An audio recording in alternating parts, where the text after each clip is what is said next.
America ఒత్తిడితో నరేంద్ర మోడీ తల ఒగ్గారా? తప్పదు. ఇచ్చిపుచ్చుకోవడం అనేది విదేశాంగ విధానంలో తప్పదు. ఎందుకు అంటే ఆకు ఒక్కతో నువ్వు ఒకటంటే పోక చెక్కతో నరేండంట అన్నటువంటి చందం దేశ భద్రత విషయంలో ఉండాలి. దేశ ఆంతరంగికంగా వ్యవహారాలు జోక్యం చేసుకునే వాళ్ళతో ఉండాలి. కానీ వాణిజ్య కార్యకలాపాల్లో అవతలోడు ఒక రాయేస్తాడు, మనం ఒక రాయేస్తాం. చిన్న ఎగ్జాంపుల్, ఒకే ఏరియాలో 2 బట్టల కొట్లు ఉన్నాయి. ఒక బట్టల కొట్టోడు బయట బోర్డు పెట్టాడు 50% డిస్కౌంట్ అని చెప్పి, రెండో బట్టల కొట్టోడు 60% డిస్కౌంట్ అని పెట్టాలి, లేదంటే నాణ్యమైన వస్తువులు 51% డిస్కౌంట్ అని పెట్టాలి.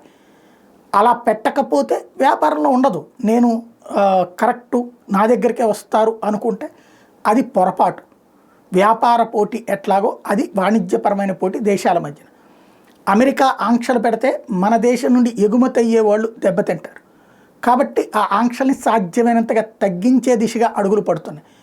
దాదాపుగా $23 బిలియన్ సంబంధించినటువంటి ట్యాక్సెస్ని తగ్గించే దిశగా అడుగులు వేస్తున్నారు.